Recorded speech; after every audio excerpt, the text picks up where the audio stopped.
Hello everyone, मेरा नाम आनंद सिंह परमार है और त्रिवेणी क्रेडिट क्लासेस पर आप सभी लोगों का स्वागत है। कल मैंने आप लोगों को नंबर सिस्टम में क्लासिफिकेशन ऑफ नंबर की कुछ थ्योरी पढ़ाई थी। चलिए आज उन पर आधारित कुछ सवाल लगाते हैं। तो चलिए अपने वीडियो की शुरुआत करते हैं। अब देखो, यदि किसी वास्तविक संख्या और इसके व्युत्क्रम का योगफल कितना है 26/5 है, तो ऐसी कितनी संख्याएं संभव हैं? 1, 2, 3 अनंत कुछ भी हो सकती हैं। चलिए बढ़िया सवाल है।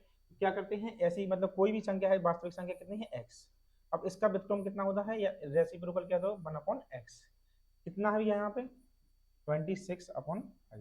अब देखिए यहाँ से हम सवाल को दो तरीके से जाएंगे। एक, डायरेक्ट इसका इसमें भाग दे दी, कितनी बार जाएगा 5 प्लस 1/5।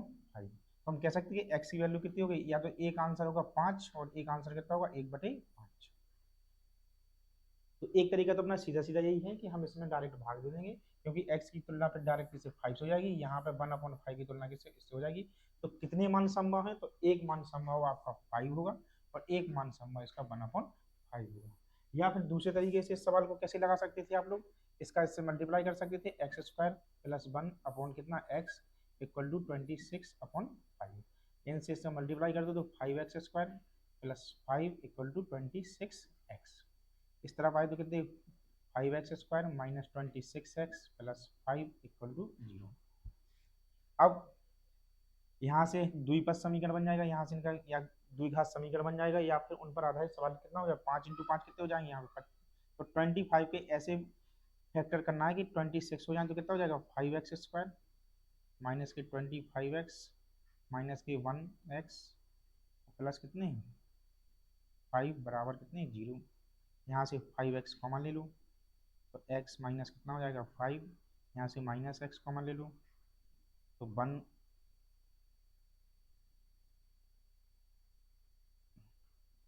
यहाँ से -1 कॉमन ले लो तो कितना हो जाएगा x माइनस 5 इक्वल टू कितने 0।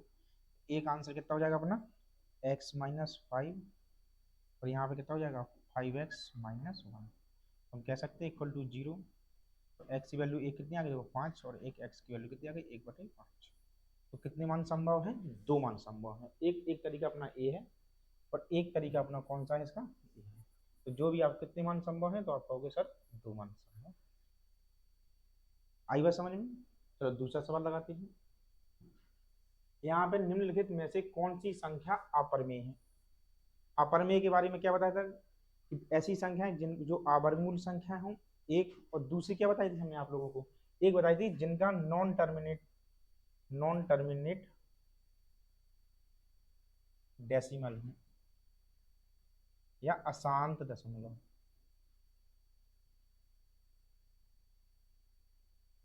या जिनका दशमलव हम शांत ना कर पाए तो उनको बोलते हैं कौन सी संख्याएं, अपरिमेय संख्याएं। अब देखो यहाँ पे इसका दशमलव तो हम शांत कर सकते हैं, कल मैंने बताया था, तो ये नहीं हो सकती। 23 ये परिमेय संख्या है, ये वर्गमूल है, तो सीधी सी कौन सी संख्या है ए, क्योंकि इसका डेसिमल टर्मिनेट नहीं हो रहा है तो बाकी से कोई मतलब नहीं है, सिर्फ इसका आंसर क्या होगा ये होगा। ज़्यादा सोचने की आवश्यकता नहीं है। सेकंड देखिए, देखो यदि n एक पूर्णांक है तो 6n² plus 7n plus 6/n में n के पूर्णांक मान होंगे। चलिए तो आप लोग इसको थोड़ा सा पॉज करके आप लोग लगाइए जरूर। लो मैं ही बता देता हूँ। अब यहाँ पे देखो, यहाँ पे लिखा 16n² plus 7n plus 6 upon कितना है n से इसमें देखो n का इसमें भाग दिया जाएगा तो कितना आ जाएगा 16n प्लस कितना इंडिविजुअल भाग देंगे, जैसे इसको ऐसे देख लो यहाँ पे 16n² upon n plus 7n upon n plus 6/n। अब n यहाँ कह रहे n एक पूर्णांक है तो पूर्णांक मान चाहिए यहाँ पे। देखो n यहाँ से तो यहाँ कट गया, यहाँ कट गया। अब n की वैल्यू यहाँ पे कौन कौन सी होनी चाहिए, तो जो डायरेक्ट 6 से डिविजिबल हो जाए। तो n की वैल्यू को n की जगह क्या रख सकते हैं हम, एक रख सकते हैं, एक का भाग इसमें जाएगा तो पूरा इंटीजर जा रहा। n की अगली वैल्यू क्या रख सकते हैं हम 2, n की अगली वैल्यू कितनी रख सकते हैं 3, और n की वैल्यू कौन सी रख सकते हैं हम, इंटीजर मान है, दशमलव नहीं आए तो n की जगह एक रख देंगे तो 6 बार जाएगा, 2 रख देंगे तो 3 बार जाएगा, 3 रख देंगे तो 2 बार जाएगा, और 6 रख देंगे तो 1 बार जाएगा। तो कितने मान संभव है 4 ही। अब इसी का नेगेटिव भी हम रख सकते हैं, -1 भी रख सकते हैं, -2 भी रख सकते हैं, -3 भी रख सकते हैं और -6 रख सकते हैं। तो n के कितने मान संभव हैं, तो n के कितने, 4 और 4 8 मान संभव हैं, तो कितने 8 मान क्या है बताओ यहाँ पे संभव। यहाँ पे आंसर कितना होगा अपना, आई बात समझ में। अगला देखते हैं। अब देखो यहाँ पे zero is a whole number. तो कल मैंने बताया था कि होल नंबर कहाँ से स्टार्ट होते, तो आप कहेंगे जीरो से कहाँ तक, अनंत तक। 0 1 2 3 4 5 कहाँ तक जाएंगे, अनंत तक जाएंगे। तो शून्य क्या है, तो शून्य एक पूर्ण संख्या है, हाँ ये वाला भी सही है। हर पूर्णांक एक पूर्ण संख्या है, प्रत्येक पूर्णांक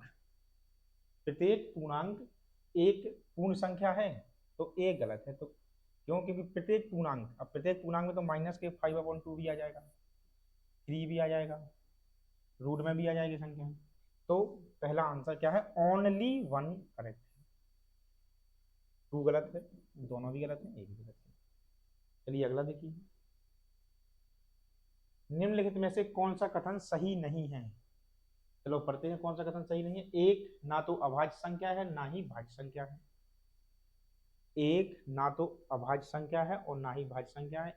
1 इज नाइदर प्राइम नंबर और नॉर कंपोजिट नंबर, कहा भी था हमने कि एक क्या है, तो यूनिवर्सल फैक्टर है। 0 ना तो धनात्मक है ना ही ऋणात्मक इंटीजर होगा, तो 0 ना तो धनात्मक है ना ही ऋणात्मक है, ये भी बात सही है।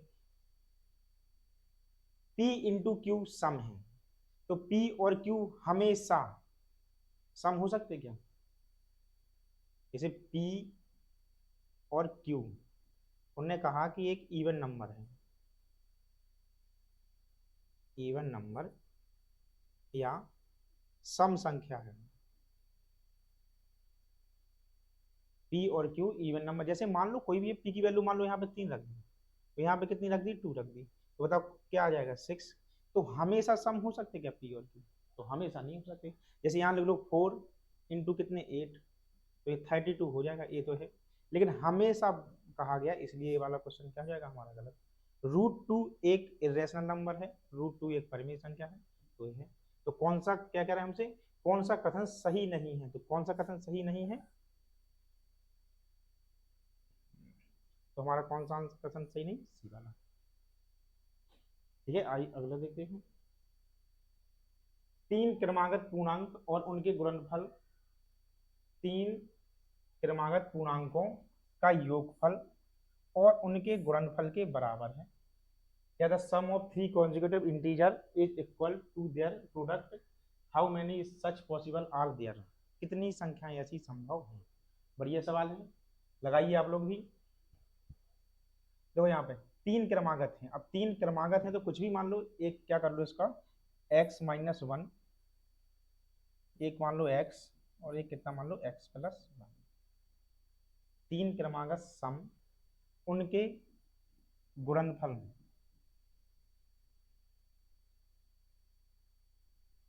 ये बराबर है, तो ऐसी कितनी संभावना है।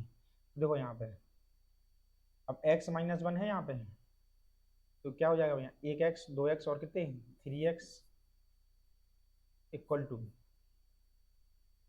यहाँ कितना हो जाएगा x इंटू x² - 1, x से x गए, 3 बराबर x² - 1, तो x² की वैल्यू कितनी हो जाएगी यहाँ से 4, तो x की वैल्यू कितनी आ जाएगी भैया 2 ±। देखो तो कितने मान संभव है, जब प्लस रखेंगे तो 2 - 1 इक्वल टू कितने 1, 2 और कितने 2 + 1 इक्वल टू 3, माइनस में भी रख लूँ, -2 -1 इक्वल टू कितने -3 -2 और कितना हो जाएगा अगला -2 +1 कितने माइनस। तो ऐसे कितने मान संभव हैं, तो ऐसे कितने मान संभव हैं, 2 मान संभव हैं। ठीक है, तो ऐसी कितनी संभावना पूछी, तो ऐसी कितनी संभावना बन रही है, 2 संभावना। बढ़िया सवाल था। अगला देखिए, लगाइए इसको भी। कंसीडर द फॉलोइंग स्टेटमेंट्स, किसी भी दो परिमेय संख्याओं के बीच में परिमेय संख्याओं की संख्या निश्चित होती है या फाइनाइट होती है। कल मैंने क्या पढ़ाया था, किन्हीं भी दो परिमेय संख्याओं के बीच में अनंत परिमेय संख्या होती है। यहाँ इन्हें कौन क्या कह रहे हैं, फाइनाइट, मतलब कुछ निश्चित थोड़ी होती। तो पहला वाला तो क्या हमारा गलत है। दूसरा, किसी भी दो परिमेय संख्याओं के बीच में परिमेय संख्याओं की संख्या कितनी होती है, अनंत। तो हम कह सकते हैं भैया दूसरा वाला क्या है, सही है। तो ओनली ओनली वन नहीं, ओनली। अगला चलते हैं। अगला क्या है, देखो यहाँ पे अब क्या दिया है कि x तथा y धनात्मक पूर्णांक हैं तथा x माइनस वाई यहाँ पे बराबर होगा, x minus Y equal to विषम है। तो दिए गए कथनों में से कौन सा सही नहीं हो सकता है। अब देखो सही नहीं हो सकता। अब x minus Y equal to क्या है, एक और नंबर है, और नंबर या एक विषम संख्या है। यानी x क्या होना चाहिए इसमें, और नंबर, और y क्या होना चाहिए बताओ, इवन नंबर। इवन नंबर या सम संख्या।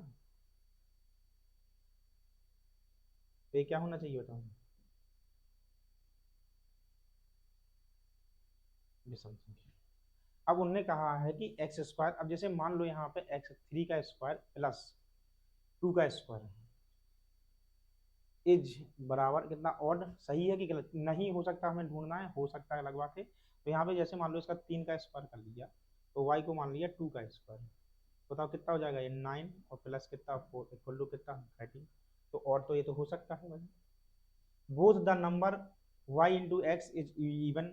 अब 2 की पावर कितना कर दो भैया 3, तो कितना आ जाएगा बताओ 8। तो इवन भी हो सकता है। One of the number 2x plus even both the number x की पावर y एंड, अच्छा y की पावर भी x आर इवन। अब y की पावर x यानी y क्या माना हमने, अब जैसे मान लो 3 की पावर कितना कर दो 2 इक्वल टू कितना हो रहा है 9। बताओ ये कौन सी संख्या है, इवन नंबर। तो ये कौन सी संख्या है बताओ, ऑड नंबर। तो हमेशा वो कह रहे हैं आर इवन नंबर, हमेशा इवन नंबर थोड़ी हो रहे हैं। एक बार हमें इवन नंबर मिला, लेकिन अगली बार हमें कौन सा नंबर मिला, ऑड नंबर। तो क्या हो सकता है, तो यही तो हो सकता है। आई बात समझ में। जैसे वो कह रहा है, जैसे मान लो एक्स की वैल्यू यहाँ पे 3 मान लो, क्यों, और वाई की वैल्यू कितनी 2, क्यों, क्योंकि एक्स बड़ा है वाई से, क्योंकि X minus Y equal to क्या, ऑड नंबर आया। तो एक ना एक संख्या हमें ऑड माननी पड़ेगी, एक ना एक संख्या इवन माननी पड़ेगी। इसी कारण से हमने मान लो इसको 3 मान लिया, इसको कितना मान लिया 2। तो 9 और 4 कितने 13। तो 13 तो हो सकती है, ऑड हो सकती है, तो पहला तो सही था। लेकिन उन्होंने कहा कि 2 की पावर 3 8 और 3 की पावर 2 करें तो 9। और हमेशा इवन इवन की बात थोड़ी, एक तो और आ गया, और यानी विषम आ गया ना एक तो। ये दो ये विषम संख्या है और ये सम संख्या है। ठीक है, आई बात समझ में। तो हम कह सकते हैं, तो ये वाला सवाल भी आप लोग पे बन जाना चाहिए। अगला देखो, a plus B plus C plus D equal to 306, then find the value of A cube plus 2। देखो यहाँ पे ए क्यूब और प्लस 2a की वैल्यू चाहिए हमें। अब देखो यहाँ पे थोड़ा सा एक चीज समझिए, a plus B plus C plus D plus E equal to कितने हैं 306।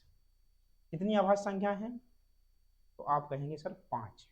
तो कोई भी 5 विषम संख्या हमेशा एक क्या कौन सा अंक देंगी, हमेशा ऑड नंबर देंगी या विषम अंक देंगी।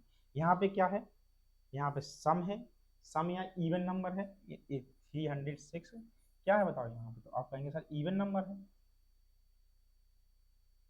इवन नंबर यानी सम संख्या है। और सभी, अब जैसे बाकी तो सब विषम ही रहती है, सिर्फ एक ही संख्या रहती है कि जो सम रहती है, तो वो 2। तो हम कह सकते हैं क्यों, क्योंकि ए का मान सबसे छोटा है। तो ए की वैल्यू कितनी हो गई भैया 2। अब 2 इसलिए हो गई क्योंकि सबसे छोटी प्राइम नंबर कितनी होती है, तो आप कहेंगे सर 2 होती है। तो इसलिए हमें ए की वैल्यू 2 रखनी पड़ी, और रखनी इसलिए पड़ेगी क्योंकि सभी प्राइम नंबर हैं, और सभी प्राइम नंबर का सम एक सम संख्या आया या इवन नंबर आया है। और इवन नंबर जब ही आएगा जब एक संख्या हमारी उसमें से सम होनी चाहिए, तो वो भी कितनी है 2। तो ए की वैल्यू 2 डायरेक्ट इसमें मान रख दो, तो 2 की पावर कितनी 3 प्लस 2a कितना होगा 8 और प्लस कितना हो जाएगा 4 इक्वल टू कितना 12। इसका आंसर क्या होगा हमारा। आई बात समझ में। अगला देखते हैं। एन का मान बताओ यदि N square minus 14n plus 24 भी एक कौन सी संख्या होनी चाहिए आभाज्य।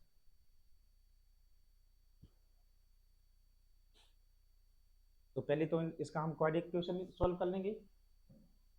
N square minus 14n plus 24 कितना हो जाएगा इसका फैक्टर है एन स्क्वायर 24 के कितने 12 12n minus 2n plus 24 equal to कितने 0। इन दोनों में क्या कॉमन ले लो भैया n कॉमन ले लो कितना हो जाएगा n माइनस 12। यहाँ माइनस 2 कॉमन ले लो कितना हो जाएगा n माइनस 12 बराबर कितने 0। तो एक बार n की वैल्यू कितनी आ गई n माइनस 2 एक कितनी आ गई n माइनस 12 बराबर 0। अब देखो यहाँ पे जो ऑप्शन आ रहे हैं वो इनके अकॉर्डिंग नहीं है तो हम कह सकते हैं भैया n। अब देखो यहाँ पे अब n माइनस 2 बराबर भी 0 बोल सकते हैं हम और n माइनस 12 बराबर भी 0। तो क्या चाहिए उन्हें बताओ।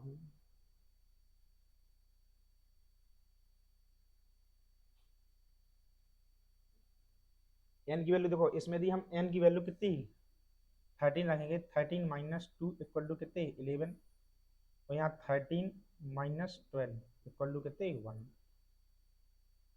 तो n की कौन सी वैल्यू संभव है 13 है। n की कौन सी वैल्यू संभव है भैया 13 है। तो अगला एक अभाज्य संख्या में इकाई के स्थान पर अंक x है इस प्रकार कितने अंक x हो सकते हैं। एक अभाज्य संख्या में इकाई के स्थान पर अंक कितने हैं x हैं। तो देखो इकाई के अंक पे कौन कौन से हो सकते हैं तो 0 हो सकता है या 1 या 2 या 3 या 4 या 5 या 6 7 8 और कितने 9। सम संख्या हो नहीं सकती इकाई के स्थान पर।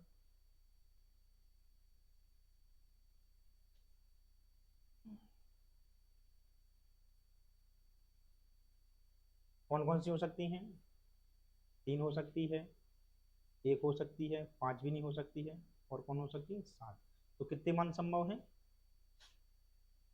1 2 3 और 4। कितने मान संभव है 4 मान। अगला देखिए P और Q सह अभाज्य संख्याएं हैं तथा P plus Q equal to 12 और P बड़ा है किससे Q से तब P और Q के कितने मान या कितने जोड़े संभव है 1 2 3 या 4 कुछ भी हो सकते हैं। तो यहाँ पे समझिए पहले क्या कह रहे हैं हमसे P और Q एक सह अभाज्य संख्याएं हैं और इनके कितने जोड़े संभव हो सकते हैं। देखो यहाँ पर उन्होंने हमसे क्या बोला है P plus Q equal to कितना 12। अब P की वैल्यू यहाँ पे मान लो 1 रख दिया हमने तो यहाँ पे Q की वैल्यू कितनी होनी चाहिए 11। इनकी वैल्यू कितनी रख दो यहाँ पे 2 तो यहाँ पे इनकी वैल्यू कितनी हो जाएगी बताओ यहाँ पे 9 नो सॉरी हो जाएगी 10। यहाँ मान लो इनकी 3 तो यहाँ पे कितने 9 यहाँ पे कितने 4 यहाँ पे कितने 7 यहाँ कितने 5 8 यहाँ 5 तो यहाँ पे कितने 7 यहाँ 6 और यहाँ पे भी 6। अब देखिए क्या कह रहे हैं वो आप कि P और Q क्या होनी चाहिए सह अभाज्य संख्या। सह अभाज्य संख्या में बताओ दोनों में कुछ ना कुछ कॉमन होना चाहिए। ए नहीं हो सकती ए भी नहीं हो सकती ए भी नहीं हो सकती ए भी नहीं हो सकती। तो कितने मान संभव है तो एक मान संभव है। अब देखो P और Q सह अभाज्य संख्या है तथा P Q का मान 12 है तो P और Q कितने जोड़े संभव तो एक और कितने 11 और एक 5 और कितने 7। तो कितने मान संभव है तो हम कहेंगे 2 मान संभव। आई बात समझ में। बढ़िया सवाल है तो थोड़ा सा लाइक और शेयर कमेंट सब कर दीजिएगा। आगे भी देखते हैं नेक्स्ट। अब देखो यहाँ पे यदि P एक अभाज्य संख्या है इस प्रकार है कि P प्लस 2 भी क्या हो गया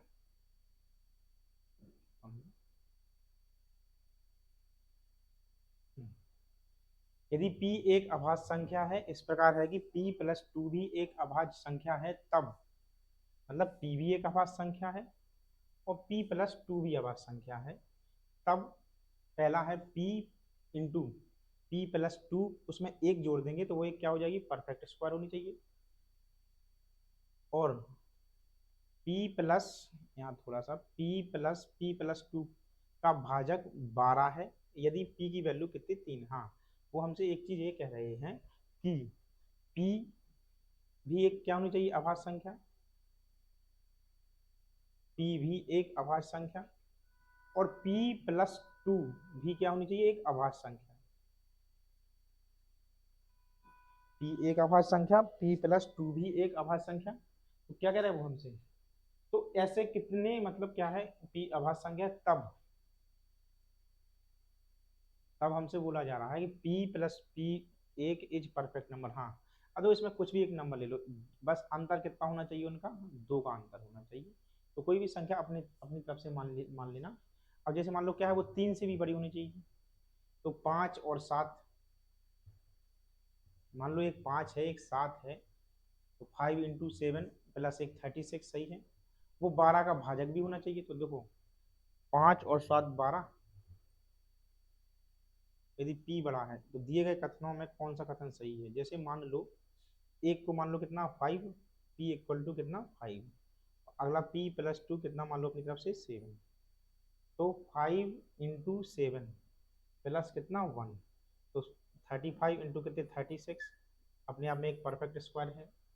p+2, अब p 5 और प्लस 7 12, 12 के एक भाजक भी है, तो हम कह सकते हैं भैया उपरोक्त दिए गए कथनों में कौन सा कथन सही है। पहली वाली भी कंडीशन सॉल्व हो रही और दूसरी वाली भी हो रही है सॉल्व, हम कह सकते हैं कि हमारा आंसर क्या है भैया, दूसरा, बोथ 1 एंड 2। अगला देख लीजिए आप,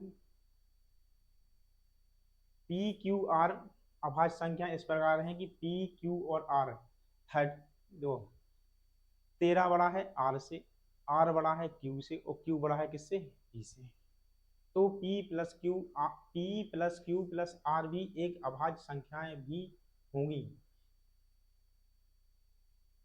कितने मामलों में, अच्छा मामले पूछे जा रहे हैं हमसे, चलो कोई बात नहीं। तो यहाँ पे देखो p, यहाँ पे q और यहाँ पे, अब 13 से छोटी प्राइम नंबर क्या होती, 11, उससे छोटी कितनी होती भैया 7, उससे छोटी कितनी होती भैया 5। अब इन सब का योगफल या सम, 11 और 7 कितने 18, 11 और 7 कितनी 18 और 5 23, तो ये भी अपने आप में एक प्राइम नंबर है।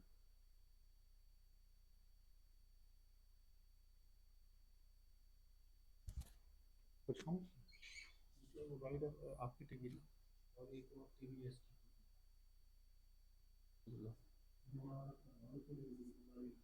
उससे बोल दो। तो यहाँ देखिए थोड़ी, अब अगला क्या है, जैसे मान लो यहाँ पे अब p की वैल्यू अगली कितनी मान लो यहाँ से, और कितना है अगली 7, 7 से छोटी कितनी 5, और 5 से छोटी कितनी 3। इनके कितने मान संभव, 7 और 5 12 और 3 15, तो ये वाले अपने मान संभव नहीं है। अगला देखिए कोई और भी कोई देख लिए, 5 और 7 12, आर की वैल्यू कितनी मान लो यहाँ पे 7, 7 तो हो ही गई अपनी। और भी कोई संभव है क्या मान लो, यहाँ 5 मान लो, यहाँ 3 मान लो, और यहाँ पे कितना मान लो 2, 5 और 3 8 और 2 10, ये भी अपने आप में प्राइम नंबर नहीं है।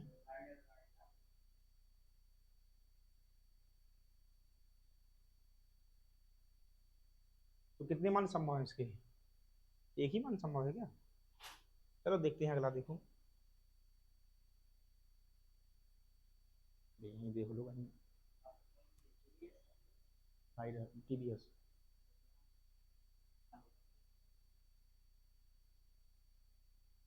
चलो यहाँ पे दो धनात्मक पूर्ण संख्या ऐसी हैं कि पहली संख्या दूसरी संख्या की दुगनी, पहली संख्या दूसरी संख्या का दुगनी,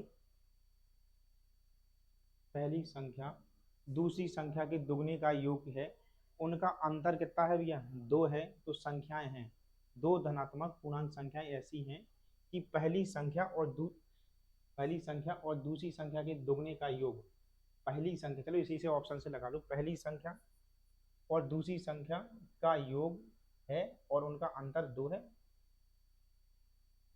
Two positive whole numbers are such that the sum of the first number and twice the second number is 8. Their difference is 2 the number। अच्छा, दो धनात्मक पूर्ण संख्या ऐसी हैं, पहली संख्या और दूसरी संख्या के दुगने का योग 8 है। पहली संख्या और दूसरी संख्या के दुगने, मान लो 7 का योग 8 है, जैसा तो आ ही नहीं सकता। पहली संख्या इसी को है, पहली संख्या और दूसरी संख्या के दुगने का योग कितना है, 8, तो यही है।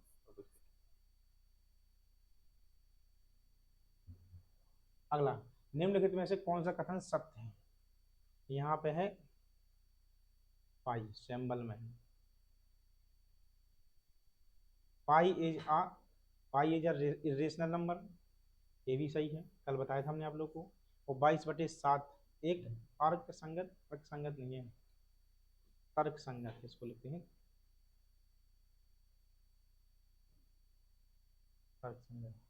तो 22/7 रेशनल नंबर है, तो ये वाला सही है। और पाई क्या है, इरेशनल नंबर, तो बोथ फर्स्ट एंड सेकंड। अगला देखो क्या कह रहे हो हमसे, दो अपरिमेय संख्या ए और बी का योगफल 0 है, तो उनके गुणनफल के बारे में क्या कहा जा सकता है? गुणनफल तर्कसंगत होना चाहिए, गुणनफल तर्कहीन होना चाहिए, गुणनफल तर्क संगत हो सकता है, गुणनफल तर्कहीन हो सकता है। अब देखिए यहाँ पे, अब वो हमसे कह रहे हैं दो अपरिमेय संख्याएं ए और बी का योगफल कितना होना चाहिए, 0। अब दो अपरिमेय संख्या, जैसे मान लो एक √2 है, एक -√2 है, तो इनका यदि हम योगफल निकालेंगे √2 -√2 इक्वल टू कितना हो जाएगा बताओ, 0।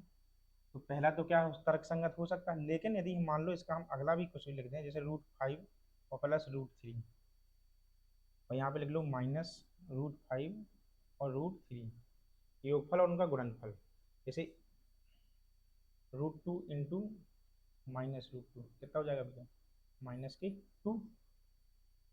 तो गुणनफल तर्कसंगत होना चाहिए, द प्रोडक्ट इज रेशनल, हाँ होना चाहिए। देखो मस्ट लगा है तो कह नहीं सकते अभी। अगला देखो, जैसे इनका है तो कितना हो जाएगा, माइनस कितना हो जाएगा इनका बताओ, 5 + 3 + 2√3, 5 और 3 8 + 2√3। देखो यहाँ पे समझो सवाल को थोड़ा, दो अपरिमेय संख्या ए और बी, उनका योगफल कितना है, 0 है, और उनके गुणनफल के बारे में क्या कहा जा सकता है? उनका गुणनफल तर्कसंगत होना चाहिए। तर्कसंगत यानी उनका गुणनफल क्या होना चाहिए, रेशनल नंबर होना चाहिए। तो भाई पहली वाली के साथ यदि हम मान लो एक संख्या √2 लिख लें, एक संख्या -√2 लिख लें, तो इनका गुणनफल देखो, इनका योगफल देखो 0 है और गुणनफल कितना है, -2। तो ये तो अपने आप में बताओ ये रेशनल नंबर है ना, कल बताया था हमने आप लोगों को, तो ये तो रेशनल नंबर है, ये तो रेशनल नंबर है। लेकिन इनके अकॉर्डिंग चलेंगे तो ये रेशनल नंबर नहीं है, ये इरेशनल नंबर है।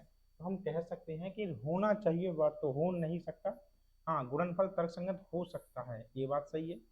और गुणनफल तर्कहीन भी हो सकता है, तो ये बात भी सही है। तो इसका आंसर होगा सी एंड डी।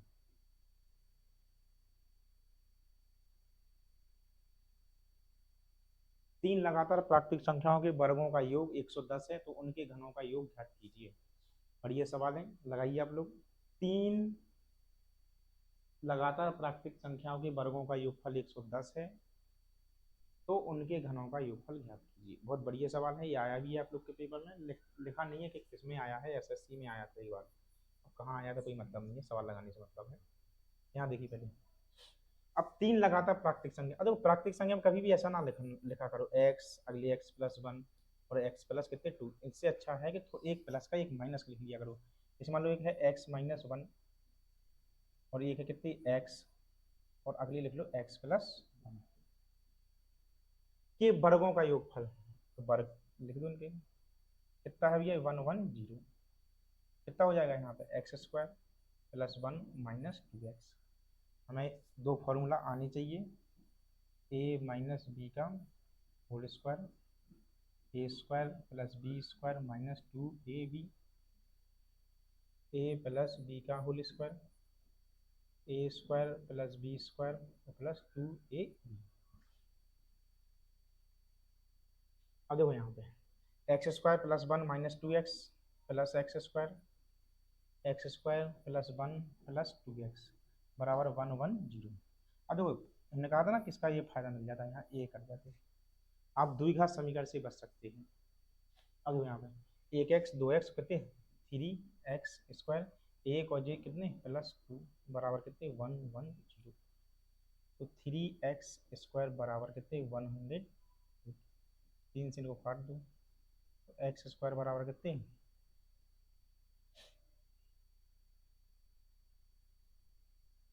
तो एक्स की वैल्यू कितनी आ गई प्लस माइनस 6। प्लस माइनस 6 का कोई मतलब नहीं है, उनके घनों का योगफल ज्ञात कीजिए। तो एक्स की वैल्यू 6 आई। देखो अब संख्या क्या मानी थी हमने, एक्स माइनस 1 एक्स और एक्स प्लस 1। तो ए वाली कितनी हो गई 6, तो ए वाली कितनी हो जाएगी बताओ 5, तो ए वाली कितनी हो जाएगी बताओ आप, तो हो गई 7। उनके घनों का योगफल, भाई 5 का क्यूब कितना होता है, तो आप कहेंगे सर 125। 6 का क्यूब कितना होता है, तो आप कहेंगे 216। और 7 का क्यूब कितना होता है भैया, स्क्वायर है सॉरी 343। 6 5 11, 11 और 3 14, 4 और 1 5 और 2 7 और 1 8, 3 2 5 और 1 6, 6 8 4 किसमें है, बढ़िया सवाल था। तो कभी भी ऐसा नहीं लगाना कि x plus 1 x plus 2 x plus 3 से लगाएं, इससे लगाना बढ़िया भी रहेगा। अगला देखते हैं, n n plus 10 n plus 14 are prime number. मतलब उनने कहा है कि n n plus 10 n plus 14 एक प्राइम नंबर है। तो how many possible number of n, तो n के कितने मान संभव हैं। तो n n plus 1 n plus 14 अभाज्य संख्या है, तो n के मान कितने हैं, तो अब n है, n में कितने हैं भैया 10 जोड़ना है और n 14। अब तो n की वैल्यू कितनी हो जाएगी यहाँ से बताओ, अब n में कितने जोड़ दो 10, तो n की वैल्यू एक देखो यहाँ पे 3, n की वैल्यू दी हम 3 मानेंगे, और 3 प्लस कितने 10, बताइए तो 3 हो जाएंगे, ये कितने हो जाएंगे 13, तो यहाँ 3 प्लस 14 इक्वल टू कितने हो जाएंगे बताओ 17।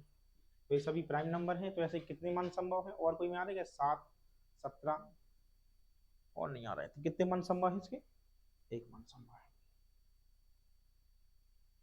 यदि 3 अभाज्य संख्याएं x plus Y plus Z equal to कितना 50, तब x का अधिकतम मान होगा। अब देखिए यहाँ पर फिर x plus Y plus Z equal to कितना है भैया 50 है। अब बताओ यहाँ कौन सा नंबर आया है, इवन नंबर आया है। तो 3 और नंबर का योगफल हमेशा ऑड आता है, तो इसलिए हम कह सकते हैं कि एक किसी, अब देखो x का अधिकतम मान है तो किसी ना किसी का y का कितना है, एक ना एक वैल्यू कितनी होनी चाहिए 2, और 2 एक अपने आप में क्या है अभाज्य संख्या भी है।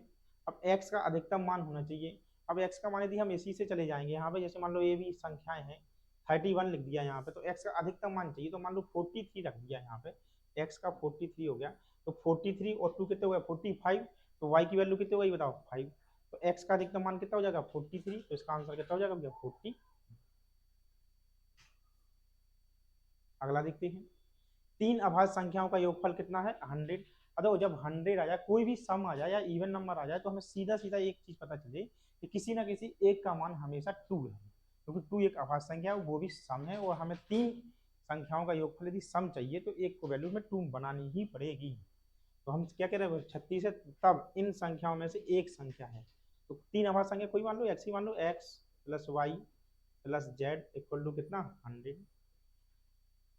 अब क्या कह रहे हैं इनमें से मतलब किसी दूसरी संख्या से 36 अधिक है, तो मान लो इसको यदि हम 2 लिख दिया, तो इसको मान लो हमने a लिख लिया, तो a कितनी हो जाएगी भैया, a से कितनी अधिक है, मान लो ये एक संख्या ऐसा समझो, जैसे y को कितना मान लिया हमने a, तो z कितनी हो जाएगी बताओ a प्लस 36, तो a है और a कितनी हो जाएगी a प्लस 36 इक्वल टू कितने 100।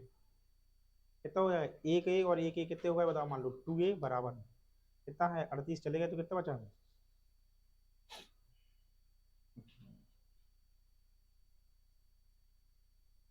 ऐसे ही तो लगा लेंगे, सही भी तो है। यहाँ देख लो पहले,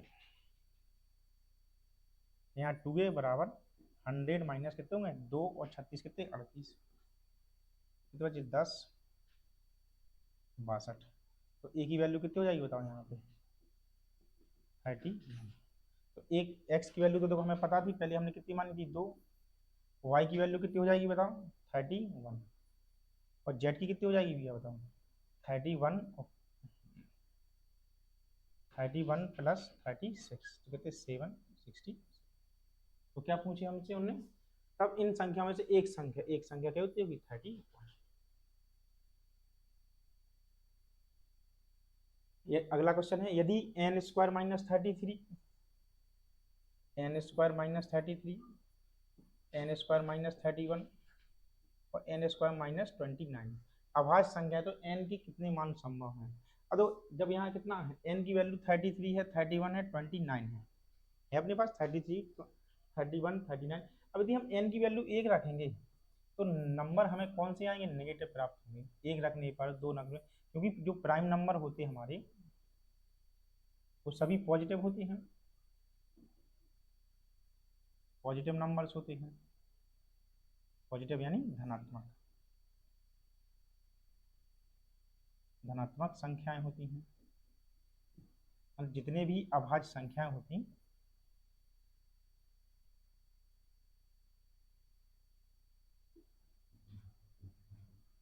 सभी कौन सी संख्या होती हैं धनात्मक संख्याएं होती हैं।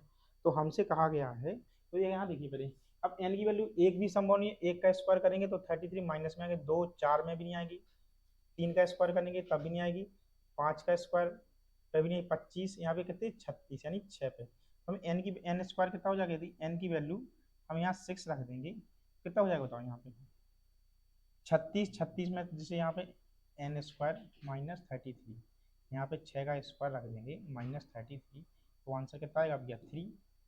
अब एन स्क्वायर माइनस 31 है, तो यहाँ 6 का स्क्वायर माइनस 31 कर दिया, 36 में से 31 का कितने बचे 5। अगला कितना है भैया एन स्क्वायर माइनस 29, तो यहाँ पे 6 का स्क्वायर और माइनस कितना कर दिया यहाँ पे 29 कर दो, तो 36 में से 29 का कितने बचे 7। बताइए सब प्राइम नंबर आए, A B prime number, A B prime number, A B prime number, तो हम कह सकते हैं किसके मान के लिए मान पर संभव, तो एन।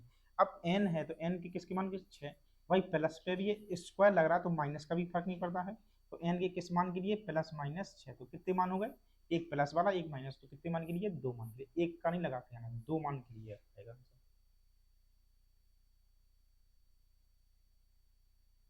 अब उन्होंने एक क्वेश्चन दिया, ए बी एक दो, ए बी एक 2 अंक की अभाज्य संख्या है, ए बी एक 2, यहाँ पे थोड़ा सा मिस्टेक है, 2 अंक की अभाज्य संख्या है जहाँ ए और बी बराबर नहीं है, ए बी को विपरीत किया जाता है तो प्राप्त बी ए भी एक अभाज्य संख्या है, तो ऐसे संख्याओं का योग ज्ञात कीजिए। A B is a prime number,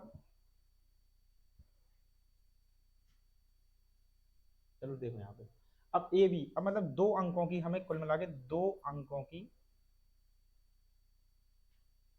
अभाज्य संख्या देखना है हमें। अब 2 अंकों की अभाज्य संख्या कहाँ से स्टार्ट होती है 11 to 97। कल मैंने आप लोगों से एक क्वेश्चन भी पूछा था, आप लोगों में से 2-3 लोगों ने उसका आप सिर्फ कमेंट किया है, बाकी लोगों ने कमेंट नहीं किया। हो सके तो आप लोग जाके कमेंट बॉक्स में कल के कमेंट में आप लोग आंसर भी दे सकते हैं। यहाँ देखिए पहले अब कितना है, अब 2 अंक की प्राइम नंबर कितने हैं, एक 11 है और अगली कितनी है भैया 97 है। अब देखिए यहाँ पे तो अब वो हमसे कह रहा है कि ए और बी मतलब 2 अंक की होनी चाहिए, लेकिन ए बराबर नहीं होना चाहिए किनके, बी के। देखो अगर कौन कौन सी संख्या है और उनका अपोजिट, मतलब ए बी प्राइम नंबर और बी ए भी क्या होना चाहिए एक प्राइम नंबर। देखते हैं भैया क्या कौन कौन सी हो सकती है यहाँ पे। तो सबसे पहले तो देखो 13 अपने आप में एक प्राइम नंबर है, इसका जस्ट उल्टा 31 ये भी अपने आप में एक प्राइम नंबर है। अगली कितनी है 71, 70 तो 70 का उल्टा कितना 71 ये भी अपने आप में प्राइम नंबर है। या 19, 19 का उल्टा कितना 91, तो 91 अपने आप में प्राइम नंबर नहीं है, तो हम 19 को नहीं लेंगे। अगली कौन सी संख्या है? 23। 23 का जस्ट उल्टा, तो ए भी नहीं आएगी। 23 के बाद 29, 29 का उल्टा कितना हो जाएगा भैया? 90, तो ए भी नहीं आएगी। 29, 31, 31 तो ले लिया अपन ने। 31 का उल्टा कितना? 13। 31 के बाद 37, और 37 का उल्टा कितना? 73, अपने आप में एक प्राइम नंबर है। 41 नहीं है, क्योंकि उसका उल्टा 14, 43, 43 का उल्टा 34, वो भी नहीं है। 43 के बाद अगले है 47, 47 का उल्टा 74, वो भी नहीं है। 51, 52, 53 भी नहीं, 53 नहीं है, उसका 34। तो ऐसी कितनी संभावना संख्याएं हैं? और देखिए कोई 67, 67 का उल्टा 78, 59, 95, 61, 67, 68, 67 हो गया अपना, 68, 69, 71 और 17 ये भी तो हो गया अपना। तो कितना इनका जोड़ होगा? और कौन कौन सी संख्या हो सकती है? 78 तो भी नहीं है। 71, 73, 74, 75, 76, 77, 78, 79 हो गई क्या सभी? तो चलो इन सबका सम जोड़ देना, जो भी इसका आंसर आएगा लोग लगा लेना, कमेंट बॉक्स में इसका आंसर देना आप लोग। अगला क्या है? इसका आंसर जरूर करना आप लोग, ये आप लोग के लिए रखा है हमने। चलो देखो अगला देख लो। यदि x 0 और 100 के बीच अभाज्य संख्याओं की संख्या है, y 90 और 100 के बीच की अभाज्य संख्याएं हैं। देखो कल हमने बताया था कि 0 से 100 तक प्राइम नंबर कितने होते हैं? तो आप पाओगे 25। और 90 से 90 टू 100 कितने होते हैं? कौन कौन से होते हैं बताओ? एक तो 97, 91 नहीं, 92 नहीं, 93 नहीं, 94 नहीं, 95 नहीं, 96 नहीं, 97 नहीं, 98 नहीं, 99 नहीं। तो कितने संभव? यहाँ 25 है, यहाँ पे कितना है? 1 है। पूछा क्या है हमसे? y minus 3x। y कहाँ है? 0, y minus 3x। x equal to इतने के बीच अभाज्य संख्या है और y इतने से हैं, तो y माइनस 3x। y की वैल्यू 1 माइनस 3x की वैल्यू कितनी? 25, 24। उल्टा हो गया होगा। कितनी संख्या है? 24। तीन संख्या एक दूसरे से सहअभाज्य हैं और इस प्रकार पहली दो का गुणनफल 323 है, और यहाँ पे और लिख लेना, और अंतिम दो का गुणनफल 437 है। तीनों संख्याओं का योगफल ज्ञात कीजिए। वो कह रहे कोई भी संख्या है a, b और c, क्या कह रहे हैं हमसे? r prime number. a b c एक प्राइम नंबर है, और प्रथम दो का गुणनफल a इंटू बी का कितना है? 3 2 3, और अंतिम तीन दो का गुणनफल b इंटू सी कितना है भैया? यहाँ पे हम कह सकते हैं 437।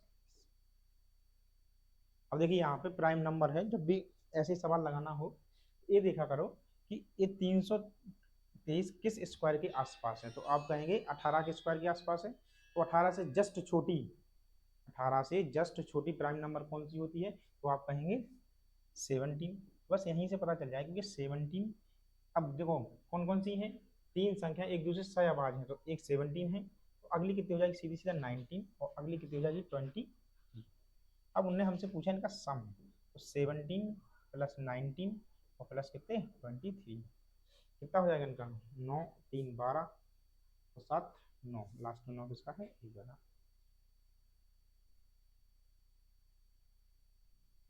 चलिए तो फिर आज के लिए इतना ही पर्याप्त है। वीडियो अच्छा लगा हो तो आप लाइक शेयर कमेंट जरूर करें। मिलते हैं फिर अगले सेशन में। और अब आज 25 क्वेश्चन आप लोगों को कैसे लगे, चलिए तो आप लोग बताना जरूर इसको, ठीक है? तो हम फिर मिलेंगे, ठीक है? जब तक के लिए good bye, take care and